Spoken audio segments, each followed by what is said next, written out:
कार्तिक महात्म का 12वां अध्याय। ये कथा सुनकर राजा पृथु कहने लगे कि हे नारद जी, आपने कार्तिक महात्म का बड़ा उत्तम फल कहा।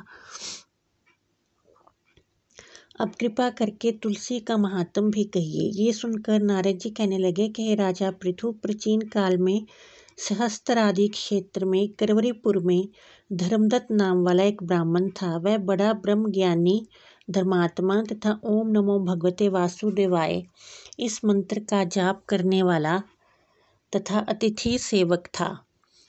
एक दिन वह ब्राह्मण पूजा की सामग्री लेकर एक पहर रात्रि रहने पर भगवान के मंदिर को जा रहा था।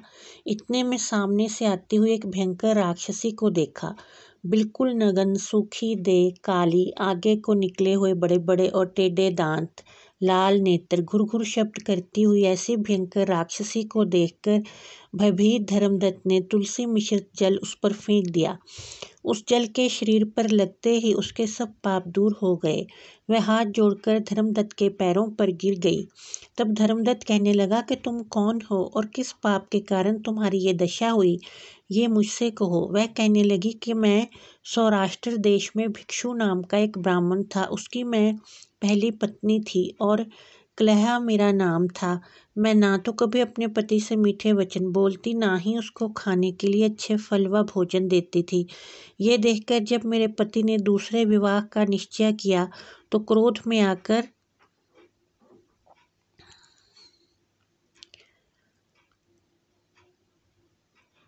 मैंने विष खाकर अपना शरीर त्याग दिया। तब यमदूत मुझको बांधकर यमराज के पास ले गए।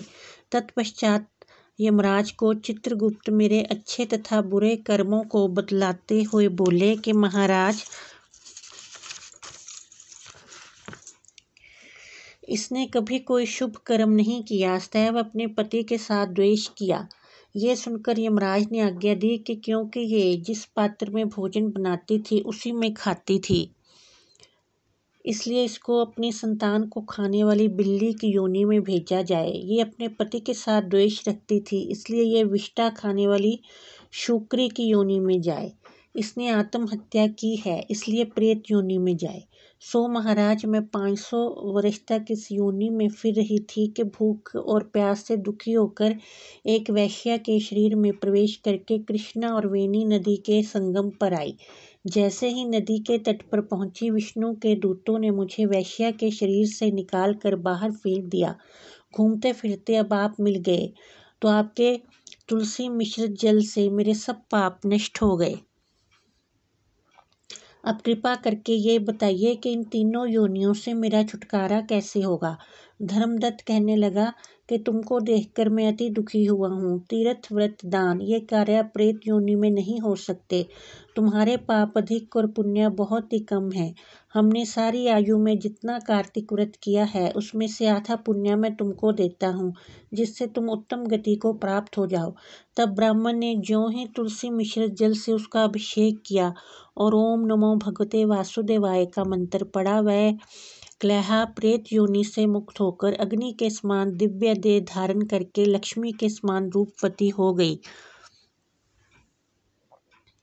तत्पश्चात उसने ब्राह्मण को नमस्कार किया और प्रसन्नता पूर्वक बोली कि भगवान, पाप रूपी समुद्र में डूबती हुई मुझको आपने नौका रूप होकर बचा लिया है। उसी समय भगवान विष्णु के दूत पुण्यशील और सुशील वहां आ गए और उसको विमान में बिठाकर बैकुंठ को ले जाते हुए धर्मदत्त से बोले कि हे ब्राह्मण, तुम धन्य हो जो सदैव भगवान की भक्ति में लगे रहते हो।